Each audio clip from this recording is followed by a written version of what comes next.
अध्याय 28 देसी रियासतों में आजादी की लड़ाई। अंग्रेजों ने जिस तरह भारत का अतिक्रमण किया और औपनिवेशिक सत्ता स्थापित करने के लिए जो नीतियां अपनाई, उनके चलते इस उपमहाद्वीप के 25वें हिस्से पर भारतीय राजाओं महाराजाओं का ही शासन कायम रहा। ये देशी रियासतें छोटी बड़ी हर तरह की थीं। हैदराबाद, मैसूर, कश्मीर जैसी रियासतों का आकार तो कई यूरोपीय देशों के बराबर था और कई रियासतें ऐसी थीं जिनकी आबादी बमुश्किल कुछ हजार रही होगी। इन रियासतों में एक सामान्य बात यह थी कि ये सभी अंग्रेजी हुकूमत की संप्रभुता को मानती थी। इसके बदले अंग्रेजी हुकूमत ने इन रियासतों के राजाओं को किसी भी अंदरूनी या बाहरी खतरे में उनका साथ देने की तथा उनकी सुरक्षा की गारंटी दी थी। अधिकतर रियासतों में निरंकुश स्वेच्छाचारी शासन का बोलबाला था। सारी सत्ता राजाओं या उनके एजेंटों के हाथ में ही केंद्रित थी। ब्रिटिश इंडिया की तुलना में इन रियासतों में भूमि कर की दरें काफी ऊंची थीं। कानून सम्मत शासन और नागरिक अधिकारों की बात तो दूर थी, ये राजा महाराजा अपनी विलासिता के लिए राजकोष का मनमाना इस्तेमाल कर सकते थे और अनेक रियासतों में वैभव विलास पर पानी की तरह पैसा बहाया जा रहा था। कुछ विवेकशील शासक और उनके मंत्री समय समय पर प्रशासनिक सुधार लागू करते थे। कर प्रणाली उदार बनाई जाती थी और प्रशासन में जनता की हिस्सेदारी का भी ख्याल रखा जाता था।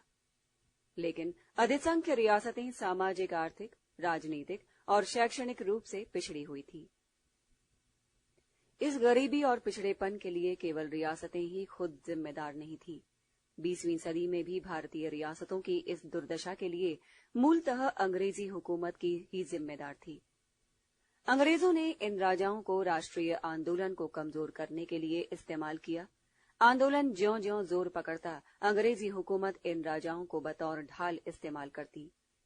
यदि कोई भी राजा राष्ट्रीय आंदोलन के प्रति तनिक भी सहानुभूति जताता तो उसे शक की नजरों से देखा जाता, जैसे महाराजा बड़ौदा। रियासतों में सुधार कार्यक्रम लागू करने वाले राजाओं पर अंग्रेजी हुकूमत तरह तरह के दबाव डालती, उन पर खुफिया नजर रखी जाती। लेकिन बड़ौदा और मैसूर जैसी रियासतों के शासक इन तमाम दबावों के बावजूद अपने यहाँ औद्योगिक व कृषि विकास कार्यक्रमों तथा राजनीतिक और प्रशासनिक सुधारों को लागू करने में कुछ हद तक कामयाब रहे।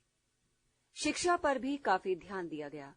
ब्रिटिश इंडिया में भारतीय राष्ट्रीय आंदोलन का प्रसार और लोकतंत्र, नागरिक अधिकारों तथा उत्तरदायी शासन प्रणाली के प्रति बढ़ती राजनीतिक चेतना ने देसी रियासतों की जनता को भी प्रभावित किया। 20वीं सदी के पहले और दूसरे दशक के बीच जो आतंकवादी ब्रिटिश इंडिया से भागकर देसी रियासतों में आ गए थे, उन्होंने जनता के बीच राजनीतिक चेतना जगाने में महत्वपूर्ण भूमिका निभाई। सबसे अधिक प्रभावित किया 1920 में छिड़े असहयोग आंदोलन और खिलाफत आंदोलन ने। इन आंदोलनों के प्रभाव के कारण ही लगभग उसी समय रियासतों में अनेक जन संगठनों का जन्म हुआ। मैसूर, हैदराबाद, बड़ौदा, जामनगर, इंदौर, नवानगर तथा काठियावाड़ और दक्कन की रियासतों में राज्य Jan conference, state people's conference का गठन हुआ। 1927 में ये प्रक्रिया अपनी पराकाष्ठा पर पहुंची जब दिसंबर 1927 में अखिल Bharatiya Rajya Jan Conference, All India States People's Rajya Jan conference का आयोजन किया गया। इसमें विभिन्न रियासतों से आए 700 राजनीतिक कार्यकर्ताओं ने भाग लिया। इसके आयोजन में महत्वपूर्ण भूमिका निभाई थी बलवंत राय मेहता, मणिलाल कोठारी और जीआर अभयंकर ने। कांग्रेस ने 1920 में नागपुर अधिवेशन में पहली बार देसी रियासतों के प्रति अपनी नीति घोषित की। अधिवेशन में एक प्रस्ताव पारित कर रियासतों के राजाओं से तुरंत उत्तरदायी सरकार के गठन की मांग की गई थी। साथ ही साथ कांग्रेस ने रियासतों की जनता को कांग्रेस का सदस्य बनाने की अनुमति दे दी, लेकिन ये हिदायत भी दी कि ऐसे लोग कांग्रेस के नाम से रियासत के अंदर राजनीतिक गतिविधियां शुरू नहीं कर सकते। व्यक्तिगत हैसियत से या स्थानीय राजनीतिक संगठनों के सदस्य के रूप में राजनीतिक गतिविधियां शुरू करने या उनमें हिस्सा लेने की पूरी छूट थी। कांग्रेस ने बहुत सोच समझकर रियासतों की जनता पर यह प्रतिबंध लगाया था। ये राष्ट्रीय आंदोलन के लिए फायदेमंद भी था, कारण ब्रिटिश इंडिया और देसी रियासतों के राजनीतिक हालात काफी भिन्न थे। यही नहीं, एक रियासत के राजनीतिक हालात दूसरी रियासत से भिन्न थे। रियासतों में नागरिक स्वाधीनता नाम की कोई चीज नहीं थी। संगठन बनाने का अधिकार नहीं था। जनता भयंकर गरीबी और पिछड़ेपन की शिकार थी। और सबसे बड़ी बात यह कि कानूनी तौर पर ये रियासतें स्वाधीन रियासतें थीं। इन सब बातों को मद्देनजर रखते हुए ही कांग्रेस ने रियासतों की जनता को कांग्रेस के नाम पर आंदोलन न छेड़ने की हिदायत दी थी। इसका उद्देश्य ये था कि रियासत की जनता खुद संघर्ष के लिए संगठित हो। लेकिन इसका मतलब ये नहीं था कि कांग्रेस और देसी रियासतों के जन संगठनों के बीच कोई संपर्क नहीं था। इनके बीच अनौपचारिक संबंध कायम था। अखिल भारतीय राज्य जन कॉन्फ्रेंस, जिसे हम राज्य जन कॉन्फ्रेंस कहकर संबोधित करेंगे, और कांग्रेस के बीच काफी नजदीकी रिश्ते थे। 1927 में कांग्रेस ने 1920 के अपने प्रस्ताव को पुनः दोहराया।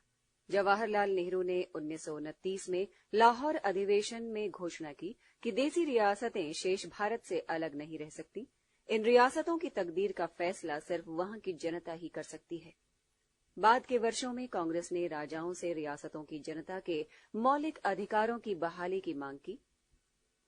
चौथे दशक के मध्य में परस्पर जुड़े हुए दो घटनाक्रमों ने रियासतों के तत्कालीन हालात को काफी प्रभावित किया। पहला, भारत सरकार अधिनियम 1935 द्वारा संवैधानिक रूप से देसी रियासतों को शेष भारत, ब्रिटिश इंडिया से जोड़ने की योजना थी। इन्हें मिलाकर भारत को एक संघीय स्वरूप प्रदान करने की योजना थी। संघीय विधानमंडल में रियासतों को भी प्रतिनिधित्व मिलना था। लेकिन चाल ये थी कि रियासतों से प्रतिनिधि चुनने का अधिकार खुद राजाओं महाराजाओं को दिया जाए। रियासतों से चुने गए प्रतिनिधियों की संख्या संघीय विधानमंडल की कुल सदस्य संख्या की 1/3 थी। अंग्रेजी हुकूमत का इरादा राजाओं के इन एजेंटों को राष्ट्रीय आंदोलन के खिलाफ इस्तेमाल करना था। कांग्रेस, राज्य जन कॉन्फ्रेंस तथा अन्य जन संगठनों ने अंग्रेजी हुकूमत की इस चाल को भांप लिया था। इसीलिए इन्होंने मांग की कि रियासतों का प्रतिनिधित्व करने के लिए जनता खुद अपने प्रतिनिधि चुने। राजाओं के एजेंट जनता के प्रतिनिधि नहीं हो सकते। ये मांग इस बात का प्रमाण थी कि रियासतों में भी अब जनता लोकतांत्रिक सरकार के लिए कसमसाने लगी थी। अंत में ये स्कीम लागू ही नहीं हुई। दूसरी घटना थी 1937 में ब्रिटिश इंडिया में अनेक प्रांतों में कांग्रेसी सरकारों का गठन। कांग्रेस के सत्ता में आने से रियासतों की जनता में एक नया आत्मविश्वास जगा, नई उम्मीदें बंधी और राजनीतिक गतिविधियां तेज हुईं। इस बदलाव को राजाओं ने भी महसूस किया। कांग्रेस अब महज विपक्ष की भूमिका निभाने वाली एक पार्टी नहीं थी। अब ये सत्ता में थी और कांग्रेसी सरकारें अपने प्रांतों के आसपास की रियासतों की राजनीतिक घटनाओं को प्रभावित कर सकती थी।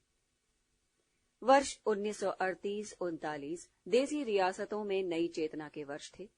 उत्तरदायी सरकार और अनेक सुधारों की मांग को लेकर कई आंदोलन छिड़े। ऐसी रियासतों में जहां अब तक कोई जन संगठन नहीं बना था, बड़ी संख्या में प्रजा मंडलों का गठन हुआ। जयपुर, कश्मीर, राजकोट, पटियाला, हैदराबाद, मैसूर, त्रावणकोर और ओडिशा रियासतों में बड़े पैमाने पर संघर्ष शुरू हुआ। इन संघर्षों का नेतृत्व करने वालों में से कईयों के बाद में भारतीय राजनीति में महत्वपूर्ण भूमिका निभाई, जैसे शेख अब्दुल्ला, यूएन ढेबर, जमनालाल बजाय, जय नारायण व्यास इत्यादि। इन नए घटनाक्रमों से कांग्रेस की नीतियों में भी स्पष्ट बदलाव आया। जो कांग्रेस 1938 में भी हरिपुर अधिवेशन ये कह रही थी कि रियासतों की जनता कांग्रेस के नाम से रियासत के भीतर कोई आंदोलन नहीं छेड़ सकती, कुछ ही महीने बाद वही कांग्रेस रियासतों के प्रति अपनी नीति बदलने को तैयार थी। कारण, कांग्रेस ने देख लिया कि जनता संघर्ष पर उतारू है और वो राजनीतिक रूप से जागरूक हो चुकी है। कांग्रेस का सोशलिस्ट व वामपंथी खेमा तो बहुत पहले से ही इसके लिए कांग्रेस नेतृत्व पर दबाव डाल रहा था। नीति में परिवर्तन के बारे में गांधी जी का स्पष्टीकरण था। मेरी राय में रियासतों में हस्तक्षेप न करने की कांग्रेस की नीति सही थी, क्योंकि तब जनता जागरूक नहीं हुई थी। अब जबकि जनता राजनीतिक रूप से जागरूक हो चुकी है और संघर्ष के लिए तैयार है, पुरानी नीति पर चलना कायरता होगी। वैधानिक, संवैधानिक तथा अन्य कृत्रिम सीमाएं जो ब्रिटिश भारत और रियासतों के बीच थी, उसी क्षण टूट गईं जिस क्षण जनता जागरूक हुई। 25 जनवरी 1938 को टाइम्स ऑफ इंडिया में प्रकाशित भेंटवार्ता। मार्च 1939 में तिरुपति अधिवेशन में कांग्रेस ने इस नई नीति को मंजूरी दी। 1939 में राज्यपाल कॉन्फ्रेंस ने लुधियाना अधिवेशन के लिए जवाहरलाल नेहरू को अध्यक्ष चुना। इस तरह ब्रिटिश इंडिया और देसी रियासतों में छिड़े आंदोलन अब खुले रूप से एक दूसरे से जुड़ गए। द्वितीय विश्व युद्ध के छिड़ने से राजनीतिक माहौल में जबरदस्त बदलाव आया। कांग्रेसी सरकारों ने इस्तीफा दे दिया। अंग्रेजी हुकूमत ने भारतीय प्रतिरक्षा कानून, डिफेंस ऑफ इंडिया रूल पास किया और रियासतों में भी राजनीतिक गतिविधियां थम सी गईं। लेकिन 1942 में फिर राजनीतिक संघर्ष ने जोर पकड़ा। भारत छोड़ो आंदोलन शुरू हुआ। इस बार कांग्रेस ने ब्रिटिश इंडिया और देसी रियासतों के बीच कोई मतभेद नहीं किया। रियासतों में भी संघर्ष का शंखनाद हुआ और रियासतों की जनता भारतीय स्वाधीनता संघर्ष में शामिल हो गई। अब रियासतों की जनता का भी नारा था, भारत छोड़ो। रियासतों को भारत राष्ट्र का अभिन्न अंग मानने की भी मांग उठाई गई। द्वितीय विश्व युद्ध की समाप्ति के बाद जब सत्ता हस्तांतरण पर बातचीत होने लगी तो रियासतों की समस्या उठ खड़ी हुई।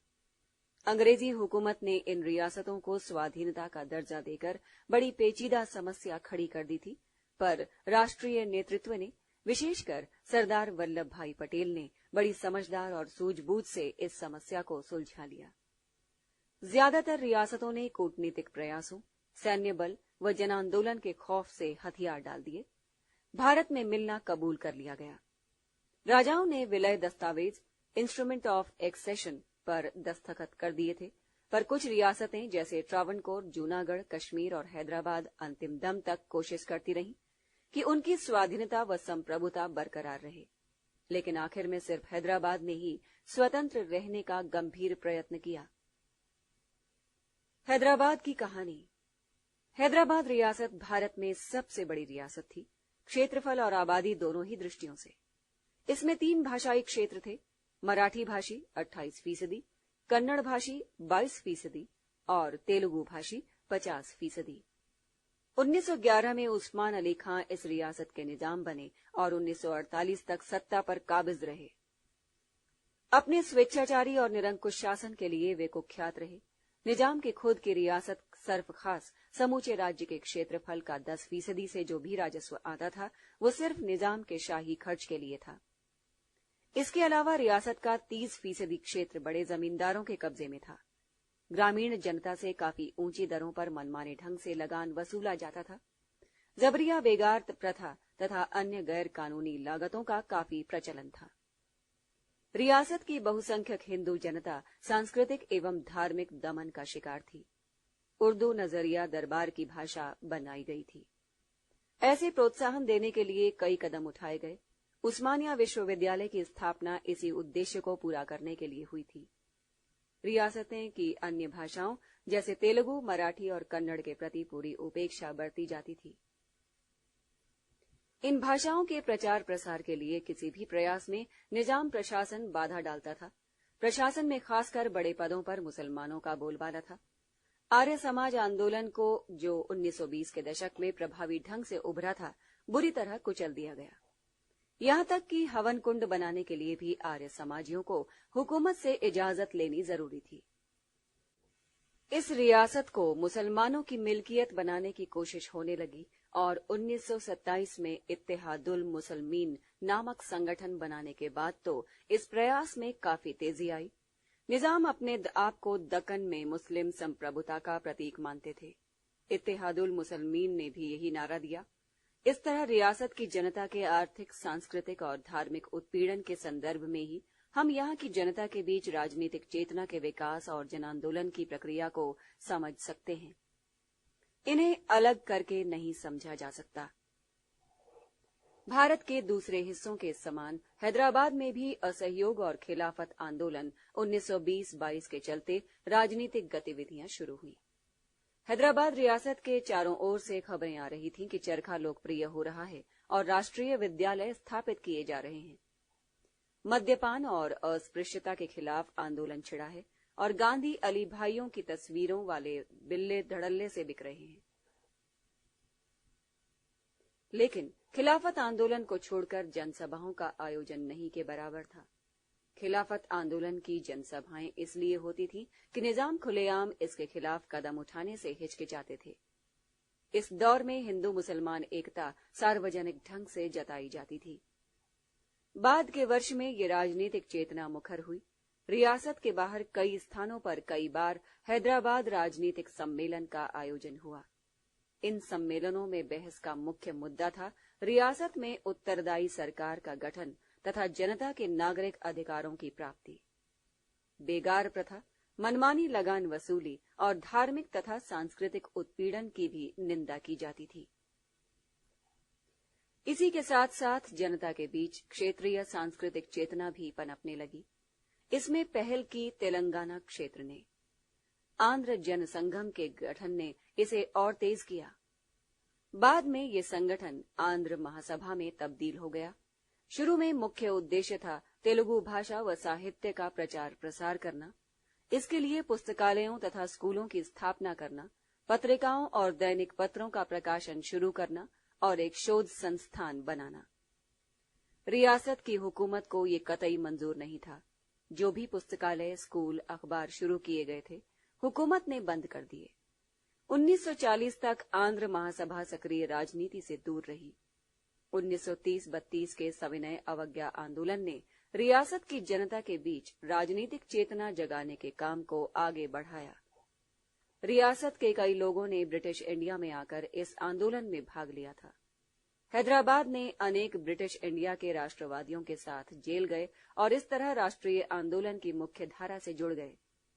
1937 में इस रियासत के 2 अन्य क्षेत्रों ने भी अपने अपने संगठन बना लिए, महाराष्ट्र परिषद और कन्नड़ परिषद। 1938 में तीनों क्षेत्रों के सक्रिय राजनीतिक कार्यकर्ता इकट्ठे हुए और सभी ने मिलकर एक संगठन हैदराबाद राज्य कांग्रेस के गठन का फैसला किया। ये भारतीय राष्ट्रीय कांग्रेस की शाखा नहीं थी। हालांकि नाम में समानता थी और इसके अनेक सदस्यों का कांग्रेस से निकट का संबंध था। लेकिन संगठन के विधिवत गठन से पहले ही निजाम की हुकूमत ने इस पर प्रतिबंध लगा दिया। आरोप लगाया गया कि ये हिंदुओं का सांप्रदायिक संगठन है, क्योंकि इसमें मुसलमानों का प्रतिनिधित्व बहुत कम है। जब बातचीत और अपील का हुकूमत पर कोई असर नहीं पड़ा तो सत्याग्रह छेड़ने का फैसला किया गया। इस सत्याग्रह के नेता थे स्वामी रामानंद तीर्थ। बंबई और सोलापुर में मजदूर नेता के रूप में काम करने के बाद वे मोमिनाबाद यानी हैदराबाद रियासत आ गए थे, जहां वे एक राष्ट्रीय विद्यालय चलाते थे। रहन सहन में गांधीवादी और सोच के स्तर पर नेहरूवादी स्वामी रामानंद ने 1938 में आंदोलन का नेतृत्व संभाला, क्योंकि पुराने व प्रतिष्ठित नेता हुकूमत के साथ इस नए प्रकार के राजनीतिक संघर्ष का नेतृत्व करने से हिचक रहे थे। अक्टूबर 1938 में सत्याग्रह शुरू हुआ। किसी नेता के नेतृत्व में 5 सत्याग्रहियों का एक जत्था सत्याग्रह करता और अपने को हैदराबाद राज्य कांग्रेस का सदस्य बताता। इस जत्थे में हर क्षेत्र को प्रतिनिधित्व दिया जाता। सप्ताह में 3 बार सत्याग्रह का आयोजन किया जाता। ये कार्यक्रम 2 महीने तक चला। सारे सत्याग्रहियों को जेल भेज दिया गया। सत्याग्रहियों के समर्थन में काफी मजमा जुटता था। सत्याग्रह के केंद्र थे हैदराबाद शहर और औरंगाबाद शहर, मराठवाड़ा क्षेत्र। गांधी जी इस सत्याग्रह में व्यक्तिगत रुचि ले रहे थे, बराबर खबर रखते थे कि क्या हो रहा है। उन्होंने रियासत के prime minister sir Akbar Hydari को कई बार चिट्ठी लिखकर कहा कि सत्याग्रहियों के साथ अच्छा बर्ताव किया जाए और हुकूमत अपने रवैये में तब्दीली लाए। गांधी जी के कहने पर ही 2 माह बाद दिसंबर 1938 में सत्याग्रह वापस ले लिया गया। सत्याग्रह वापस लेने का मुख्य कारण ये था कि जिस समय ये सत्याग्रह छिड़ा, आर्य समाज और Hindu Civil Liberty Union, Hindu नागरिक स्वतंत्रता संगठन ने भी सत्याग्रह छेड़ दिया। आर्य समाज का सत्याग्रह धार्मिक उत्पीड़न के खिलाफ था। इसके उद्देश्य धार्मिक थे। इसमें देश के विभिन्न भागों के सत्याग्रही शामिल हो रहे थे। ऐसा लगता था कि कहीं ये सांप्रदायिक संघर्ष में न बदल जाए। हैदराबाद स्टेट कांग्रेस के नेताओं और गांधी जी ने ये महसूस किया कि हैदराबाद स्टेट कांग्रेस का आंदोलन तो धर्मनिरपेक्ष राजनीतिक मांगों को लेकर छिड़ा है, पर जनता आर्य समाज के सत्याग्रह और इस सत्याग्रह का भेद समझ नहीं पा रही है। हुकूमत तो प्रचार कर रही थी कि हैदराबाद स्टेट कांग्रेस हिंदुओं का सांप्रदायिक संगठन है। ऐसे माहौल में स्टेट कांग्रेस नेतृत्व ने महसूस किया कि सत्याग्रह वापस लेना ही उचित है। लगभग इसी समय वंदे मातरम आंदोलन भी सामने आया। हैदराबाद शहर के विभिन्न कॉलेजों के छात्रों को छात्रावास में वंदे मातरम का गीत गाने की इजाजत नहीं दी गई, तो छात्रों ने इसके विरोध में हड़ताल कर दी। ये हड़ताल रियासत के दूसरे हिस्सों में फैल गई। हैदराबाद के कॉलेजों में जिन छात्रों को निष्कासित किया गया था, वे नागपुर विश्वविद्यालय यानी हैदराबाद रियासत से बाहर में आकर पढ़ने लगे। उस समय नागपुर मध्य प्रांत में था और यहाँ कांग्रेसी सरकार थी। नागपुर विश्वविद्यालय के कुलपति ने इन छात्रों की बड़ी मदद की। ये आंदोलन बड़ा महत्वपूर्ण था क्योंकि इसके चलते युवकों का एक बड़ा तबका राजनीतिक संघर्ष में शामिल हो गया और बाद के वर्षों में इन्हीं युवकों में से कई आंदोलन के रहनुमा बने। बतौर उदाहरण डीवी राव, जो बाद में मशहूर नक्सलवादी नेता बने, इसी आंदोलन की उपज थे। हैदराबाद स्टेट कांग्रेस पर प्रतिबंध फिलहाल जारी रहा और क्षेत्रीय सांस्कृतिक संगठन ही मुख्य रूप से राजनीतिक गतिविधियों के संचालन केंद्र बने रहे। आंध्र महासभा इस मामले में काफी सक्रिय थी और हाल फिलहाल में राजनीतिक रूप से जागरूक ज्यादातर युवक इसी से जुड़े थे। 1940 में राजनीतिक घटनाक्रमों ने एक और मोड़ लिया। आंध्र महासभा के जाने माने नेता और स्टेट कांग्रेस सत्याग्रह में भाग लेने वाले जुझारू नेता रवि नारायण रेड्डी तथा बी येल्ला रेड्डी का झुकाव कम्युनिस्ट पार्टी की ओर हो गया। इसका नतीजा ये हुआ कि युवा वर्ग का एक बहुत बड़ा हिस्सा भी वामपंथ और कम्युनिस्टों के प्रभाव में आ गया। इस वर्ग की ताकत दिन ब दिन बढ़ने लगी, जिसका नतीजा ये हुआ कि आंध्र महासभा के चरित्र में जबरदस्त बदलाव आया। अब ये संगठन किसानों की समस्याओं को भी उठाने लगा और उनके बीच काम करने लगा। द्वितीय विश्व युद्ध छिड़ने से हुकूमत को किसी तरह का सुधार लागू न करने का एक बहाना मिल गया। स्वामी रामानंद तीर्थ तथा 6 अन्य व्यक्तियों ने, जिन्हें गांधी जी ने चुना था, एक बार फिर स्टेट कांग्रेस पर प्रतिबंध के खिलाफ आवाज उठाई। सितंबर 1940 में इन्हें गिरफ्तार कर लिया गया और दिसंबर 1941 तक जेल में रखा गया। गांधी जी रियासत में अलग से संघर्ष छेड़ने के पक्ष में नहीं थे। उनका कहना था कि राष्ट्रीय स्तर पर संघर्ष छिड़ने वाला है, अतः अब कोई भी संघर्ष इस संघर्ष का एक हिस्सा होगा। अगस्त 1942 में भारत छोड़ो आंदोलन शुरू हुआ। ये स्पष्ट कर दिया गया कि अब ब्रिटिश भारत और देसी रियासतों में किसी तरह की विभाजन रेखा नहीं रह गई है। इस संघर्ष में हर भारतीय को शरीक होना चाहिए। बंबई में राज्य जन कॉन्फ्रेंस का अधिवेशन अखिल भारतीय कांग्रेस समिति के अधिवेशन के साथ ही आयोजित किया गया, जिसमें संघर्ष की घोषणा की गई। राज्य जन कॉन्फ्रेंस की स्थायी समिति को गांधी जी और जवाहरलाल नेहरू दोनों ने संबोधित किया। गांधी जी ने भारत छोड़ो आंदोलन के आशय की व्याख्या की और समिति को बताया कि अब सिर्फ एक ही आंदोलन होगा। रियासत में अब आंदोलन उत्तरदायी सरकार के गठन के लिए ही नहीं, बल्कि भारत की स्वाधीनता और रियासतों के भारत में विलय के लिए होगा। हैदराबाद में भारत छोड़ो आंदोलन को काफी समर्थन मिला, विशेषकर युवकों का। हालांकि स्वामी रामानंद तीर्थ जैसे अनेक वरिष्ठ नेताओं के जेल में बंद होने के कारण रियासत में संगठित ढंग से आंदोलन तो नहीं छिड़ा, लेकिन काफी संख्या में लोगों ने सत्याग्रह में भाग लिया और जेल गए। 2 अक्टूबर 1942 को हैदराबाद शहर में महिलाओं के एक जत्थे ने सत्याग्रह किया। सरोजिनी नायडू को सवेरे ही गिरफ्तार कर लिया गया। गांधी का चरखा चलाना पड़ेगा, गोरों को लंदन जाना पड़ेगा जैसे नारे खूब लोकप्रिय हो गए। एक ऐसी रियासत में जहां कुछ साल पहले एक तक बड़े से बड़े नेताओं को भी अपने भाषण को लिखित रूप में कलेक्टर के पास भेजना पड़ता था और उसकी अनुमति लेनी पड़ती थी, उस राज्य में ये नया माहौल वास्तव में क्रांतिकारी माहौल था। लेकिन भारत छोड़ो आंदोलन ने कम्युनिस्ट और गैर कम्युनिस्ट राष्ट्रवादियों के बीच की खाई को और चौड़ा बना दिया। दिसंबर 1941 में कम्युनिस्टों के पीपुल्स वॉर नारे के चलते कम्युनिस्ट और गैर कम्युनिस्ट वादियों में मतभेद पैदा हो गए थे। कम्युनिस्ट भारत छोड़ो आंदोलन के विरोधी थे। इनका तर्क था कि फासिस्टों के साथ संघर्ष में भारत को ब्रिटेन का साथ देना चाहिए और भारत छोड़ो आंदोलन अंग्रेजों की ताकत कमजोर करेगा। तेलंगाना में युवा राष्ट्रवादी जमालपुरम केशवराव के साथ थे, पर अधिसंख्य लोग रवि नारायण रेड्डी के साथ कम्युनिस्टों की ओर चले गए। निजाम ने भारतीय कम्युनिस्ट पार्टी पर से प्रतिबंध उठा लिया था, अतः रियासत में कम्युनिस्ट बेहतर स्थिति में थे। निजाम ने ये कदम भारत सरकार का रुख देखते हुए उठाया था। विश्व युद्ध के दौरान भारतीय कम्युनिस्ट पार्टी के ब्रिटिश समर्थक रुख के कारण अंग्रेजी हुकूमत ने इस पर से प्रतिबंध उठा लिया था। इसी कारण उस समय एक ओर जहां भारत छोड़ो आंदोलन के कारण अधिसंख्य राष्ट्रवादी जेल में बंद थे, कम्युनिस्ट जनता के बीच घूम घूम कर अपना आधार मजबूत बना रहे थे। 1944 में मतभेद की ये दरार खाई के रूप में तब्दील हो गई। आंध्र महासभा के भोगीर अधिवेशन में राष्ट्रवादियों के समर्थक और उदारपंथियों ने अधिवेशन का बहिष्कार किया और अपना एक अलग संगठन बनाया।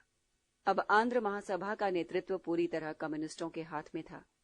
इस संगठन ने अब किसानों को संगठित करना शुरू किया। इसमें अहम भूमिका निभाई रामचंद्र रेड्डी ने। 1945 में द्वितीय विश्व युद्ध की समाप्ति से जनसंघर्ष ने नया मोड़ लिया। कम्युनिस्ट पार्टी की ब्रिटिश समर्थक पीपुल्स वॉर नीति बदल गई और संघर्ष छेड़ने पर लगाया हुआ प्रतिबंध उठा लिया गया। 1945-46 विशेषकर 1946 की दूसरी छमाही के दौरान नालगोंडा और कुछ हद तक वारंगल और खम्मम जिले में जबरदस्त किसान आंदोलन छिड़ा। ये आंदोलन जबरन अनाज वसूली, बेगार प्रथा, जमीन से अवैध बेदखली के खिलाफ छिड़ा गया था। शुरू में भूस्वामियों के लठैतों और आंध्र महासभा के नेतृत्व में किसानों में सशस्त्र संघर्ष हुए और बाद में रियासत की सशस्त्र पुलिस और किसानों के बीच संघर्ष हुए। किसानों का विरोध जितना जबरदस्त था, उतना ही क्रूर था सत्ता की ओर से दमन, और सत्ता अपनी दमन शक्ति के बल पर 1946 के अंत तक इस आंदोलन का दमन करने में कामयाब हो गई। हजारों गिरफ्तार हुए, यातनाएं सही, कई तो मर गए। लेकिन इस आंदोलन ने दलित किसानों के अंदर आत्मविश्वास जगाया, सत्ता द्वारा दमन का दृढ़ता से मुकाबला करने की प्रेरणा दी। 3 जून 1947 को वायसराय माउंटबेटन ने घोषणा की कि अंग्रेज जल्द ही भारत छोड़ने वाले हैं। 12 जून को निजाम ने घोषणा की कि अंग्रेजी हुकूमत खेमे होने के बाद हैदराबाद रियासत पूरी तरह स्वाधीन हो जाएगी और वो पूरी तरह स्वाधीन शासक हो जाएंगे। कहने का आशय साफ था, मैं निजाम अपनी रियासत को भारत में नहीं मिलने दूंगा। हैदराबाद स्टेट्स कांग्रेस का पहला खुला अधिवेशन 16 से 18 जून 1947 को हुआ। इस अधिवेशन में हैदराबाद रियासत को भारत में मिलाने तथा राज्य में एक उत्तरदायी सरकार के गठन की मांग उठाई गई। इससे कुछ माह पहले निजाम ने जब जनता पर एक अलोकतांत्रिक संविधान लगाने की कोशिश की थी, तो हैदराबाद स्टेट कांग्रेस ने इसका जमकर विरोध किया था और निजाम की कोशिशों को कामयाब नहीं होने दिया था। स्टेट कांग्रेस के चुनाव बहिष्कार आंदोलन को जनता का काफी समर्थन मिला था। इसने स्टेट कांग्रेस के भीतर एक नया उत्साह और आत्मविश्वास पैदा हुआ था। इसी आत्मविश्वास और भारतीय राष्ट्रीय कांग्रेस के समर्थन के बल पर स्टेट कांग्रेस ने निजाम के नए पैंतरे का डटकर विरोध किया। राष्ट्रीय नेताओं से बातचीत करने के बाद स्टेट कांग्रेस ने अंतिम संघर्ष का फैसला किया। स्वामी रामानंद तीर्थ ने हैदराबाद के स्वतंत्रता संघर्ष के अपने संस्मरणों में लिखा है, हम अच्छी तरह जानते थे कि हैदराबाद में स्वाधीनता की अंतिम लड़ाई भारतीय संघ के साथ हथियारबंद लड़ाई होगी, लेकिन उससे पहले एक बड़े पैमाने पर सत्याग्रह आंदोलन होगा। डीजी बिंदु की अध्यक्षता में संघर्ष समिति के गठन, सोलापुर, बेजवाड़ा, गादाग और मुंबई में कार्यालयों की स्थापना और कोष एकत्रित करने जैसे प्रारंभिक कार्यों को पूरा करने के बाद 7 अगस्त को औपचारिक रूप से संघर्ष छेड़ दिया गया। जनता ने जबरदस्त समर्थन दिया। प्रतिबंधों का उल्लंघन करने के लिए कस्बों और गांवों में सभाओं, बैठकों का आयोजन किया गया। छात्र और मजदूर हड़ताल पर चले गए। बंबई में 12,000 हैदराबादी मजदूरों ने भी हड़ताल में भाग लिया। गिरफ्तारी और पिटाई आम बात थी। 13 अगस्त को निजाम ने राष्ट्रीय ध्वज यानी तिरंगा फहराने पर प्रतिबंध लगा दिया। स्वामी जी ने आह्वान किया ये हैदराबाद की जनता के लिए एक चुनौती है और मुझे पूरी उम्मीद है कि जनता इस चुनौती को स्वीकार करेगी। 15 अगस्त 1945 को भोर में ही स्वामी जी और उनके सहयोगियों को गिरफ्तार कर लिया गया, लेकिन कड़ी सुरक्षा के बावजूद हैदराबाद छात्र संघ कार्यालय से 100 छात्र बाहर निकल आए और पूर्व निर्धारित कार्यक्रम के अनुसार उन्होंने सुल्तान बाजार में राष्ट्रीय ध्वज फहराया। बाद के दिनों में राष्ट्रीय ध्वज फहराना प्रतिरोध जताने का सबसे लोकप्रिय तरीका बन गया। हैदराबाद रियासत में घुसने वाली ट्रेन राष्ट्रीय ध्वज से सजी हुई होती थी। विद्यार्थी इस आंदोलन में प्रमुख भूमिका निभाते रहे और जल्द ही उनका साथ महिलाओं ने दिया, जिनमें बृजरानी और यशोदाबेन का नाम उल्लेखनीय है। आंदोलन जैसे जैसे जोर पकड़ने लगा, निजाम और उनकी हुकूमत की ओर से दमनात्मक कार्रवाइयां तेज होने लगी। हुकूमत में इत्तेहादुल मुसलमीन के कार्यकर्ताओं और रजाकारों को अर्धसैनिक बल की तरह इस्तेमाल किया गया। प्रदर्शनकारियों पर हमला बोलने, उन्हें खदेड़ने के लिए रजाकारों को सरकार ने हथियारों से लैस किया। जिन गांवों के बारे में विद्रोह की आशंका थी, वहां रजाकारों के शिविर स्थापित किए गए। गांवों पर धावा बोला जाने लगा। 29 नवंबर 1947 को निजाम ने भारत सरकार के साथ एक समझौते पर दस्तखत किए, लेकिन इनके साथ ही दमन और तेज होता गया। रजाकार और भी क्रूर तरीके से पेश आने लगे। हजारों लोग रियासत से बाहर चले गए और पड़ोस के राज्यों में शिविर में रहने लगे। रियासत की जनता धीरे धीरे हुकूमत के अत्याचारों का सामना करने के लिए कमर कसने लगी। रजाकारों से निपटने और उनके शिविरों पर हमला बोलने के काम में कम्युनिस्टों ने महत्वपूर्ण भूमिका निभाई। उन्होंने किसानों को संगठित किया, हथियार चलाने का प्रशिक्षण दिया और निजाम के खिलाफ संघर्ष करने के लिए तैयार किया। भूस्वामी भी इस आंदोलन की चपेट में आए। कई जमींदार मारे गए। अवैध रूप से हड़पी हुई जमीन उनके असली मालिकों को दी गई। रियासत के ज्यादातर बड़े जमींदार भाग खड़े हुए और उनकी जमीन छोटे किसानों और खेतीहर मजदूरों के बीच बांट दी गई। मशहूर कवि और कम्युनिस्ट नेता मखदूम तथा अन्य नेताओं ने मजदूरों को आंदोलन के लिए संगठित किया। स्टेट कांग्रेस ने भी रियासत की सीमा पर शिविर स्थापित किए, जहां से इसके हथियारबंद कार्यकर्ता चौकियों, पुलिस थानों और रजाकार शिविरों पर हमले की योजना बनाते। कम्युनिस्टों के गढ़ तेलंगाना को छोड़कर रियासत के शेष हिस्सों में स्टेट कांग्रेस ने ही हुकूमत से लोहा लेने के लिए लोगों को तैयार किया था। 20,000 से अधिक सत्याग्रही जेल में थे और इससे भी अधिक संख्या में बाहर आंदोलन में शरीक थे। सितंबर 1948 में यह साफ हो गया कि निजाम को भारत में विलय के लिए समझा बुझाकर राजी नहीं किया जा सकता। 13 सितंबर 1948 को भारतीय सेना हैदराबाद रियासत में घुस गई और 18 सितंबर को निजाम ने आत्मसमर्पण कर दिया। इस तरह भारतीय संघ के एकीकरण की प्रक्रिया पूरी हो गई। रियासत की जनता ने भारतीय सेना का जबरदस्त स्वागत किया। उसे निजाम और रजाकारों के अत्याचार से मुक्ति मिली थी। हर तरफ खुशी छलक रही थी। तिरंगा फहरा रहा था, लेकिन इस खुशी के साथ गम का एक साया भी था। कम्युनिस्टों ने हथियार नहीं डाले और भारतीय संघ के साथ संघर्ष करते रहे, लेकिन ये अलग विषय है और यहां इस पर चर्चा संभव नहीं। हैदराबाद और राजकोट रियासतों के संघर्ष की कहानी ये बताती है कि ब्रिटिश इंडिया में अपनाए गए संघर्ष के तरीके, जैसे अहिंसक सविनय अवज्ञा आंदोलन या सत्याग्रह, भारतीय रियासतों के लिए उतने ही उपयुक्त या प्रभावी क्यों नहीं थे। नागरिक स्वतंत्रता या जन प्रतिनिधित्व वाले संस्थानों के अभाव में इन रियासतों में अहिंसक संघर्ष चलाना और उसे सफल बनाना बहुत मुश्किल था। इसीलिए इन रियासतों में संघर्ष जल्द ही हिंसात्मक दिशा में जाने की प्रवृत्ति प्रकट करता था। ब्रिटिश सरकार की सुरक्षा की गारंटी के कारण भी रियासतें जनसंघर्ष के दबाव को टालने में माहिर थीं। हिंसा का प्रयोग हैदराबाद में ही नहीं हुआ, त्रावणकोर, पटियाला और उड़ीसा की रियासतों में भी कमोबेश यही हुआ। हैदराबाद में स्टेट कांग्रेस को अंततः हिंसक रास्ता अख्तियार करना ही पड़ा और निजाम ने भी तब हथियार डाले जब भारतीय सेना ने उन्हें ऐसा करने के लिए मजबूर कर दिया। कांग्रेस मूलतः अहिंसक संघर्ष की समर्थक थी, जबकि कम्युनिस्ट व अन्य वामपंथी गुटों ने हिंसात्मक तरीकों को नकारा नहीं था। इसी कारण हैदराबाद रियासत में कम्युनिस्ट और वामपंथी गुटों की स्थिति बेहतर थी और इनका राजनीतिक आधार काफी मजबूत था। देसी रियासतों और ब्रिटिश इंडिया के राजनीतिक हालात भिन्न थे। ब्रिटिश इंडिया में कांग्रेस आंदोलन ने ऐसी रणनीति और संघर्ष के तरीके अपनाए थे जो वहां के हालात के लिए उपयुक्त थे।